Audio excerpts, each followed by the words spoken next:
Hi, I'm Eric, and I'm a social studies educator, historian, and host of this, the Everything is a Primary Source podcast. I'm also an avid collector of popular culture artifacts. I love what I find at thrift store outlets, garage sale leftovers, and what I spot just making my way around the built world. I enjoy sorting through boxes of free books and magazines, not to mention online collections like Internet Archive, and of course the Library of Congress.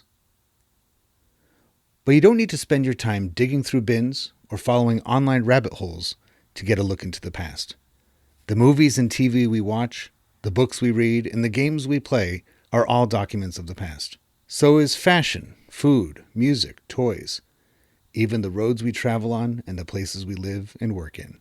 Everything is a primary source.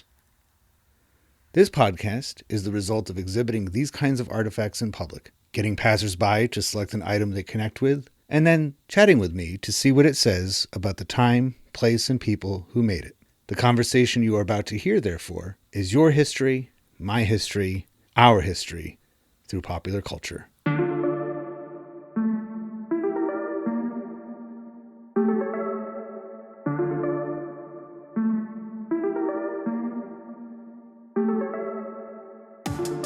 To have Paul with me and at the Ephemera Fair in Old Greenwich, Connecticut. And did you have to come far for this? Only from Stamford, Connecticut. Okay, so next town over. Next town over. That's not bad at all.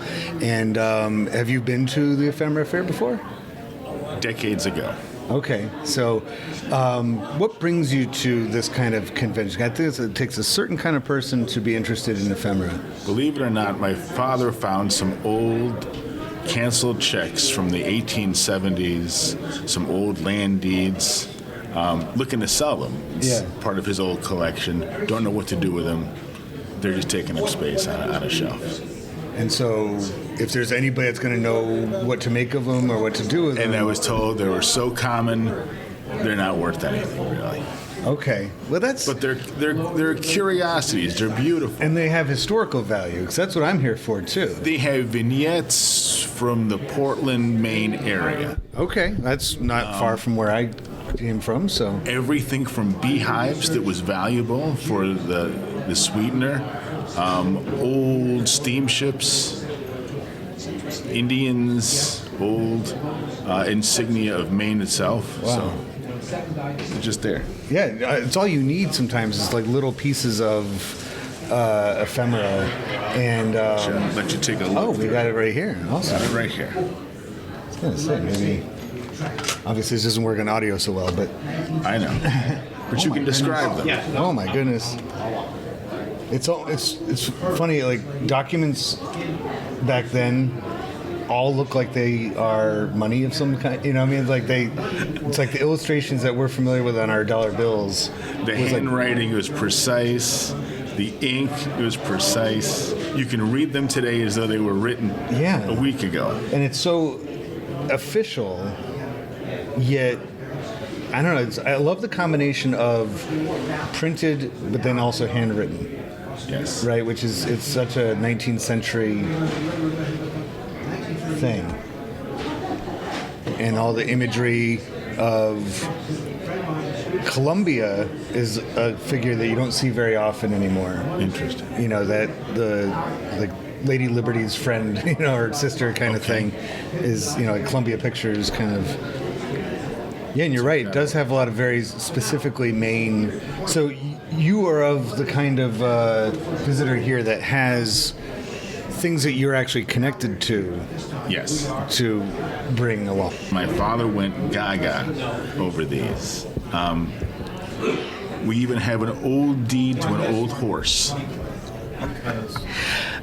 The further east you go, and I know that there's people from California that are here, there's people from Washington State that are here, but I feel like here in the East, we kind of have a monopoly on junk stores and antique stores and barn sales and just...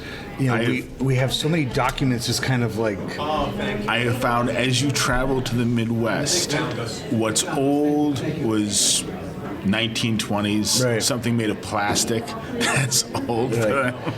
Yeah, they don't have this stuff. I used to work at a living history museum in New Hampshire, And some of the houses date to 1695, around there.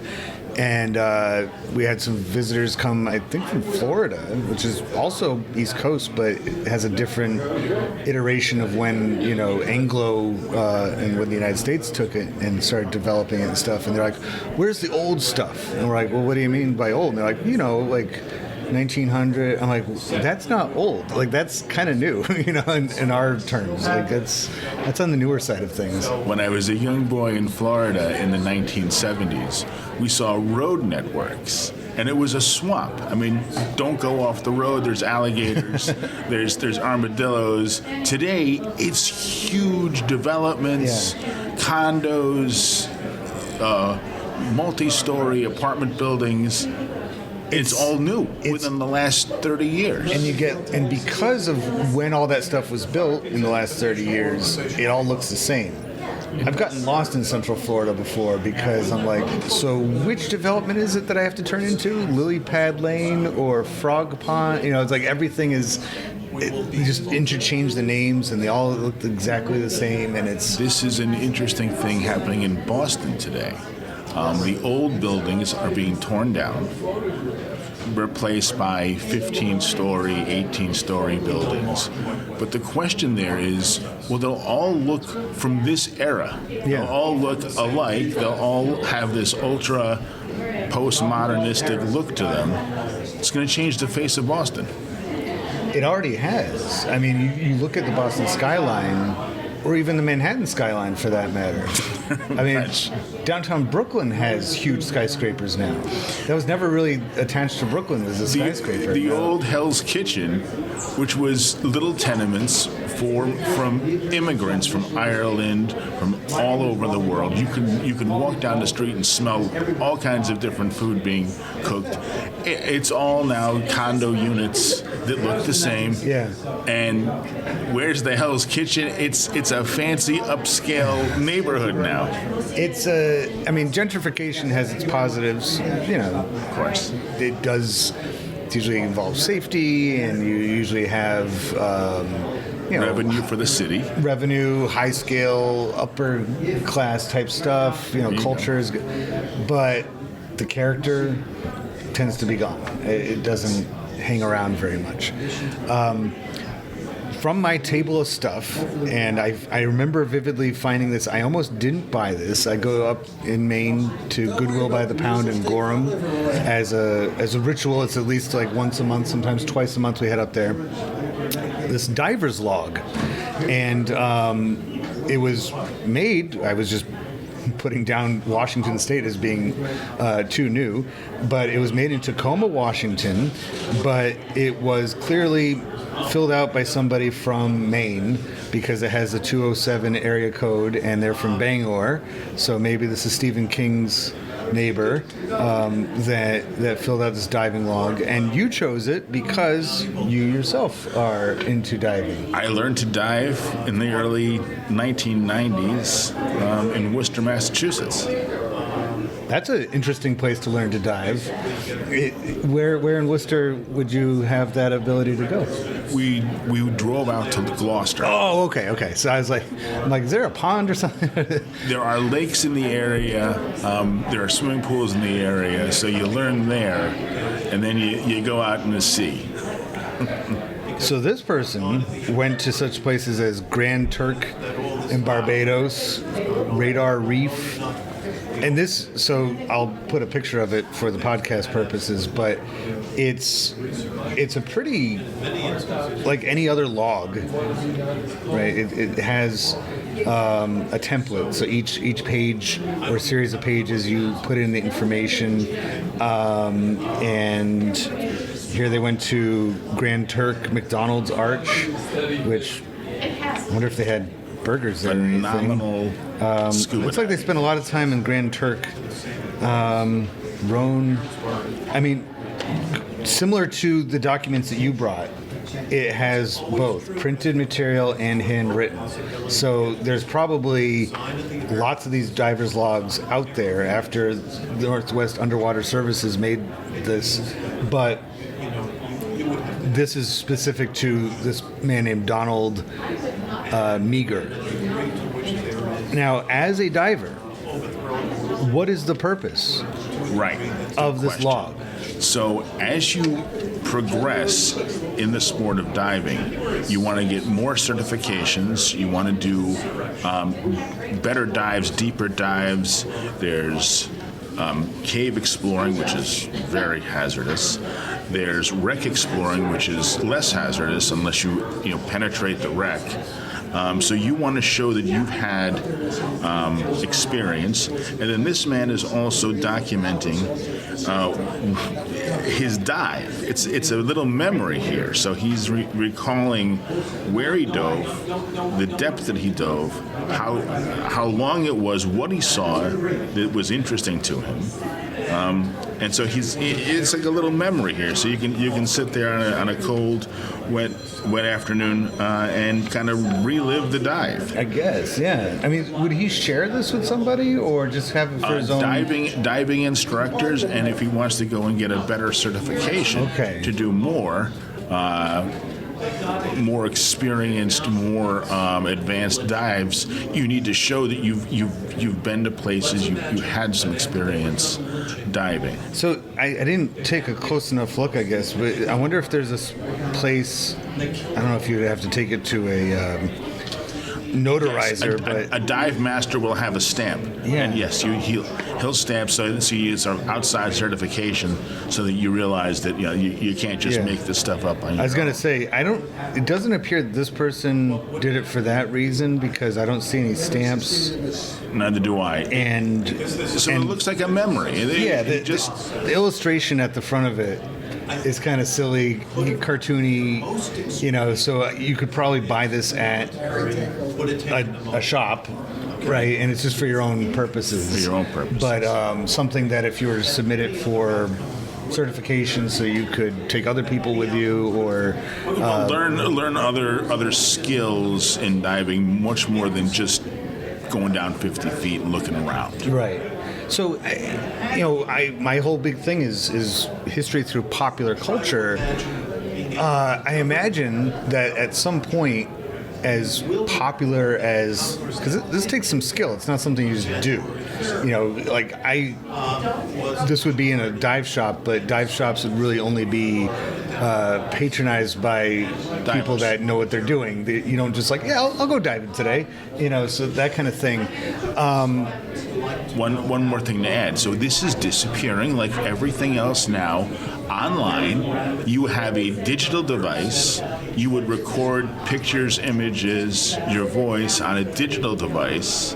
And so by the late 90s, early 2000s, these dive logs began to disappear, replaced in favor of something electronic that you keep in your pocket like your cell phone, and that's your new dive log.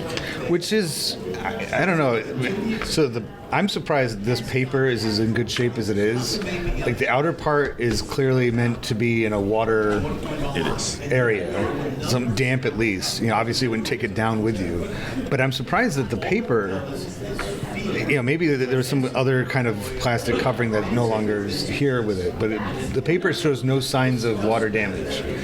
But I would imagine that having your phone or another electronic device involved would be asking for too much problems to take it with you. There are dive computers that are submersible, so you take the dive computer with you. It will itself log your dive, how deep you go, how long you go, what the oxygen consumption is. Basic stuff like that, and that's your record of where you've been, what you've done. The old paper and pencil and pen methodology is disappearing, like everything else. What got you into diving? I was on the swim team at Clark University, so they had offering for scuba diving. Yeah, the next step, right? It's like, okay, I'm swimming, I might as well take it to the next level. Did you see it as something that, because sometimes people get into things like that because of pop culture, mass media stuff, like they see it in a movie or they watch it on TV. Sure. Was there anything like that when you said, hey, why not? Wow. Did you have something on your mind? That's an interesting question. It goes back to when I watched a movie in the 1970s called The Deep. That was about scuba diving. Okay. They discover a wreck. They discover two wrecks. One has ancient Spanish galleon doubloons, and one has World War II amphora of morphine. And so that's becomes a big issue. Yeah. Because morphine can be transformed into other drugs, heroin and so forth. So there's drug dealers who want the material. They want the old doubloons, the old Spanish treasure. The history, historic value, and the gold and the jewels and all that they find. And then it becomes a competition between them, and you can only imagine with underwater stuff how many dangerous things they can do to each other to sabotage and whatnot. And that happens. That's shown in the movie too. So that is like, I want to do that. I want to fight people underwater. And I want to see interesting things, interesting wrecks underwater. Did you? I mean, have you seen some pretty cool stuff? Off the coast of Revere, Massachusetts, a barge carrying Revere-ware metal material crashed on the rocks in a storm. That material is still down there. And so you might be able to find something with a nice Revere-ware mark on it. We're talking silverware, right? Right. So like Little Mermaid, she can and pewter. That's where she got her fork. And metal, yes. Metal. Dingle hopper, or whatever she calls it. Silver would be something special. That is scuba divers diving off the Thimble Islands in Connecticut found what they thought was a cannonball. It was encrusted and so forth, and it was sent away. Bad news, the news comes back, not a cannonball at all. Better thing, it's a bowling ball. 7 pins that the Dutch played. What? Yes. Like Rip Van Winkle? Yes. From the time of Captain Kidd. Because it was found in a cove where Captain Kidd would keep his little pirate ship with the sails down. It looked like trees. So we speculate, sailors, pirates were joking around all day long, playing 7-pin, 10-pin, and either Kidd himself or the quartermaster grabbed a hold of it and threw it in the water and said, "Get back to work." but this diver found the oldest recorded bowling ball in the Americas, in the colonies from that period. It's now in the Bowling Ball Hall of Fame. I want to go there now and see that.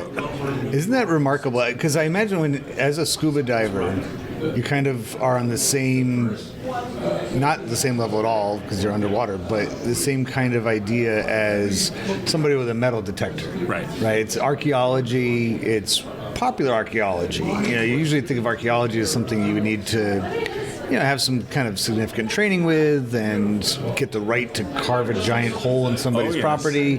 Whereas, are there rights involved with scuba diving as well, or do you have to get permission to go certain places? Depends what you find. If it's Civil War, the U.S. government, doesn't want you to touch it at all. They want it marked off and so forth. If you find something just stuck in the sand, okay, that can be yours. But if it's attached to something bigger, you've got to report that. That becomes a whole big issue. If it's Spanish gold on a beach, you can actually take that, but it needs to be reported. It's kind of crazy how, because when I got a metal detector a couple years ago, and I was inspired by, there's a great British TV series called The Detectorists. I don't know if you've ever seen that. It's a comedy drama, and it's about these two detectorists, right, that go around the countryside in England, and they never find anything. It's them just enjoying the hobby of, but they do it because on the outside opportunity, they might find their gold, right? They might find something of value. Or something more interesting. The Romans were in England. Mm-hmm. When the Roman Empire left England, they literally wrote to say, what we've built is now yours. We are all leaving because our empire is in collapse. Do with it as you will, and we might be back. what happened to the old Roman coins is that they were buried. Old Roman artifacts were buried. So people are finding old Roman coins. They're finding artwork and treasures from the pre-Roman era, metal detecting on farms, next to fence posts. Yeah, that's what I mean. You should, if you haven't seen it, you should check it out. It's a great show. Sure. And they talk a lot about that, and because they're like the two smartest guys in their town, but nobody cares about it because they're just always out there with they're so involved in their hobby. But I feel like it's people who are willing to go to the bottom of the ocean, go scour through fields and bramble and stuff, and those of us who are willing to go through all of the refuse at Goodwill by the pound, who are preserving history, right? And I think it's only appropriate that I found this in my own archaeological dig. So here's this guy doing underwater archaeology or adventuring, and I find his diver's log at Goodwill by the pound. It's truly catcher's catch, Ken. Some people in Europe, but also in England, will take an old survey map of old roads, and where there's an intersection, there was usually stalls, someone selling things, and things fall off of tables and so forth. So you might find some old coins precisely there if they're going for that. So, and it's like being able to envision yourself. Sure. And by touching, if you are lucky enough to find something like that, whether it be a bowling ball or, well, I guess the silverware never got used, but it was going to be used.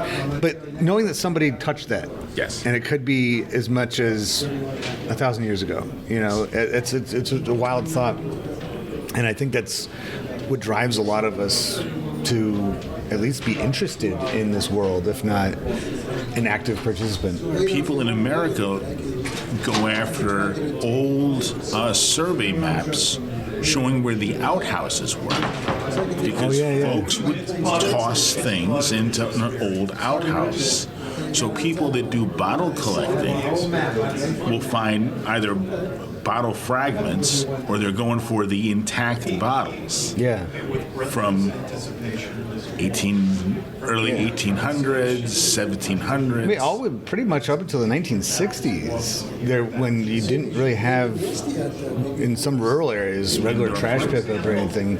I know where I live, we have a pretty sizable bottle dump behind our house. Wow. Because and we have there's a brook that goes through our property, and then part of it was widened by man. Somebody made it like a larger pond to irrigate the field. And we can only assume, because we found more than a few bottles and other things, that was also their trash heap. That they because they didn't have a way to bring it, and they didn't have enough trash to warrant, they would have these things. Just one bottle at a time. Yeah, sure. They didn't mind, maybe a sinkhole or something, just cover it up. It really puts things in perspective as far as what we use and how much we use things and how much waste we create by comparison, that necessitates things like landfills or recycling centers and all that. Well, that gets us into even prohibition.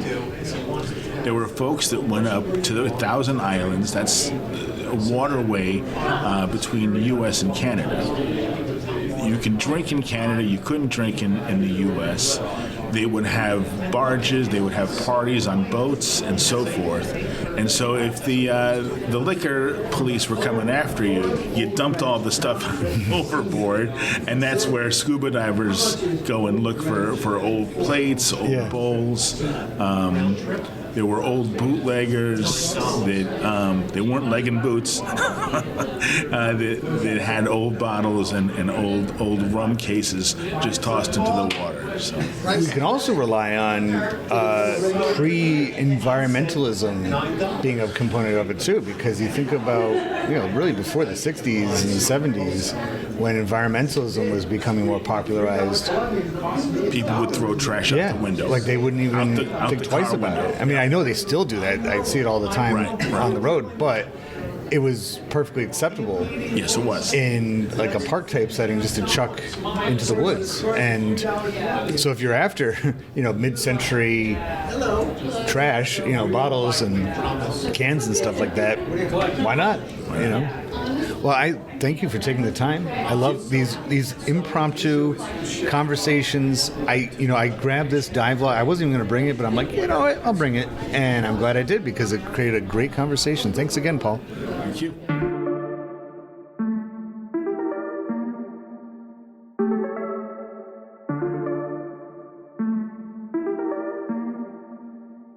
Popular culture, by definition, connects and unites us, and proves that people of different backgrounds, in fact, have a lot in common with one another. I hope you enjoyed this conversation, at least in part, for that reason. If it connects with you and you'd like to add to it, or any of the podcast episodes, just visit everything-history.com and search for the Everything as a Primary Source project, which can be found in the classroom section of the website. We'd love to hear what you have to say. Be sure to rate and share this podcast wherever you are listening to it now, and follow Everything as a Primary Source on social media, including YouTube and especially Instagram. Thank you for listening to the EPS podcast, where everything is a primary source.